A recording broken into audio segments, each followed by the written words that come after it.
Hey, Katie. We have Nancy's Mysterious Letter. We are on chapter 13, Locked In. How long will it take to x-ray the letters? Nancy asked the postal inspector. Mr. Warnick smiled at her. You're thinking you won't have time to wait? You'd better. I have a hunch there's going to be some surprises in those letters, and I'm sure you'll want to know what they are. It won't take long. He summoned one of the technicians on duty and gave him the assignment. We suspect there's money inside each of these, he said. The man was gone only a few minutes. He came back with the x-rays as well as the letters. I'd say there are bills in every envelope, probably $25 in each, he reported. Nancy was elated and waited for the postal inspector to comment. He said, I think your idea of a Lonely Hearts Club and money coming in installments is a good one. We'll work on the case from this new angle, and, of course, he added with a twinkle in his eye, we'll expect all the help we can get from you. Nancy promised it and said she hoped that before the weekend was over she might have startling news for him. She did not divulge what it was and soon said goodbye.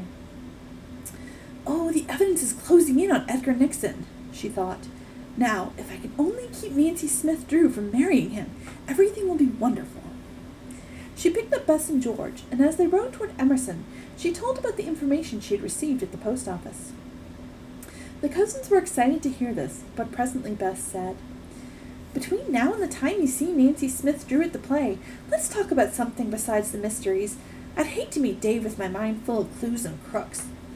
George could not resist a jibe at her cousin. That's better than nothing. Bess made a face and changed the subject. There's a quaint-looking tea room ahead. Let's stop there for lunch. It's been a long time since breakfast. The others agreed, but Nancy said they must not spend too much time. They ate quickly, and 2 hours later, the towers of Emerson College came into view. Nancy drove directly to Omega Chi Epsilon House, where the girls' dates were on hand to give them a warm welcome. Ned was tall, handsome, and athletic-looking, with wavy, dark hair, a ready smile, and brown eyes. I'm glad you made good time, he said, because I want you to tell us all about this mystery business. Dave Evans was blond, green-eyed, and of rangy build. He gazed at Bess fondly. You look stunning in that new suit, he remarked. I like that fur collar. What is it, squirrel? George spoke up. Yep, she shot it on the way up here. Bess withered her cousin with a look. As a matter of fact, it's mink. How's the play coming? Nancy asked Bert Eddleton, a short, blond, husky young man, so he's a little on the bigger side. He shook his head sadly. Miss Drew hasn't returned yet. I don't know any more about coaching a Shakespearean play than I do about guiding a rocket to the moon. The whole thing is going to be a complete flop. Nancy was sorry to hear that the actress had not returned yet. She said she hoped to see Miss Drew for a short time before the afternoon was over. A short time later, Bert announced that he and Dave would have to leave for a rehearsal. See you after the show, Dave called as the two boys hurried off. That evening, Ned escorted Nancy, Bess, and George to the college theater, which was attached to a large gymnasium. After the audience was seated, one of the students in the drama group stepped in front of the curtain and said he wished to make an announcement. I know all of you are expecting to see a performance of a Shakespearean play, and as you've read, the club engaged the services of Miss Smith Drew, a drama coach. Unfortunately, she had a sudden errand out of town and has not returned. Nancy's heart sank. The heiress must have married Edgar Nixon. The announcer went on. Late this afternoon, we fellows decided it would be impossible to put on the play we'd planned, so we substituted a comedy. It's called The Mix-Up. We've been rehearsing for this for some time, planning to present it in the spring. You won't find it so polished as we had hoped, but we trust you'll enjoy it. The good-natured audience clapped enthusiastically. The announcer stepped into the wings, and the curtain opened. The play was well named, and the audience laughed uproariously. The star of the show proved to be Dave. He was so extremely funny, alternately playing a girl and her twin brother, that the audience broke into repeated applause. The mix-up was such a success that Nancy temporarily forgot about her mysteries. But she was soon to be reminded of them. As she was walking out of the auditorium, one of Ned's friends spotted her. He called out gaily, "Hi, Nancy Drew!" At once, an attractive young woman, walking just ahead of Nancy, turned around and stopped. She smiled at the girl. "You're Nancy Drew?" When Nancy nodded, she went on, For a moment I thought you might be another Nancy Drew whom I know. As a matter of fact, I thought I saw her here tonight, but she left before I could speak to her." Nancy was excited about this news. "What is this other Nancy Drew's full name?" "Nancy Smith Drew." "Did she ever work for your family?" Nancy queried. "Yes, she did. She was a governess for my brother and me for a few years. She left to become an actress." Nancy looked at the young woman. "Are you, by any chance, Miss Wilson?" "Yes, I am." Nancy explained how she had telephoned to the Wilson home and left a message that if her mother ever heard from Nancy Smith Drew, she was to tell her that an inheritance awaited her in England. "Oh, how marvelous!" Miss Wilson exclaimed. "I've been away at school and my parents didn't pass along the message." "You said that you thought Miss Drew was here tonight?" Nancy asked. "Yes, I'm sure I saw her in the back of the auditorium when I happened to turn around just before the show started. I left my seat and tried to find her, but couldn't. She went out of the building."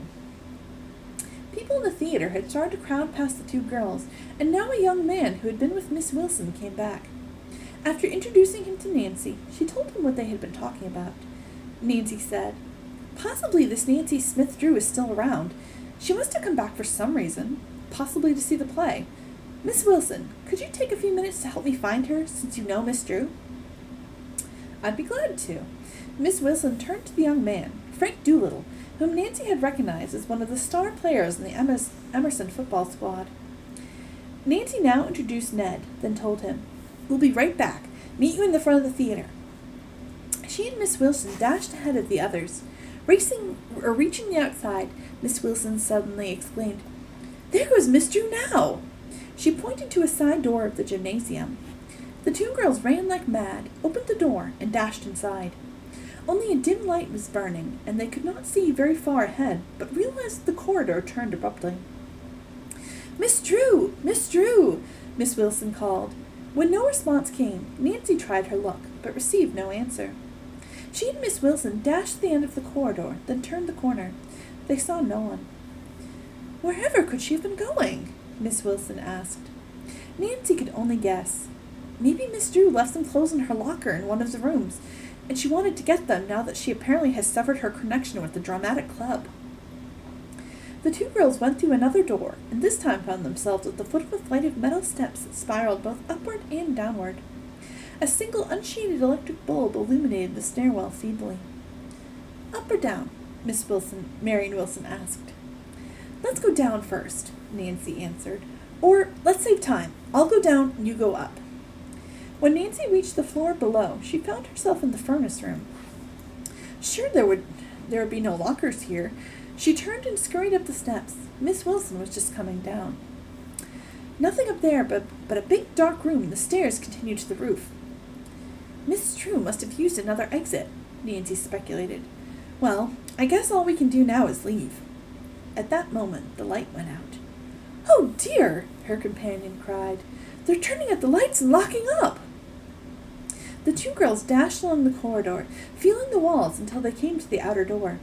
Nancy tried to lift the long bar which opened it, but it would not budge. "We're locked in!" she exclaimed, and began banging on the door with her fist, crying, "Let us out! We're trapped!" There was not a sound from the outside. "Whatever will we do?" Marion Wilson asked nervously. "Frankly, I don't know, but let me think a minute." A few moments later, Nancy said, "That dark room you saw, were there any windows in it?" "Yes, several." "Maybe we can get out that way," Nancy suggested. The girls groped their way along the corridor and up the spiral stairway. They opened the door to the dark room and made their way toward one of the windows. To their dismay, chicken wire was tacked over it, and the window could not be opened. All the others had been protected the same way. "I wonder which side of the theater this is on," Nancy speculated. "If only we could attract someone's attention." "But how?" Marion Wilson asked. "I guess we'll have to break the glass and yell." "But the chicken wire was put up there so the glass wouldn't get broken," Marion pointed out. Nancy said she realized this, but hoped that a hard blow would break the wire as well as the glass. She began to feel around the floor with her feet, hoping to locate some heavy object. Presently, she found what felt like a cannonball. She assumed it was a ball used for shot put contests. There was enough light outside for the girls to see anyone going by. As Nancy picked up the metal ball, Marion Wilson exclaimed, I just saw a car drive up. Nancy Smith Drew got into it. Nancy rushed forward, hoping to break the glass and attract the young woman's attention. But in a second, the car was gone. A feeling of exasperation came over her. Suppose no one else came past whose attention she could attract. "Here come a couple of boys! Quick, break the glass!" Marion cried out.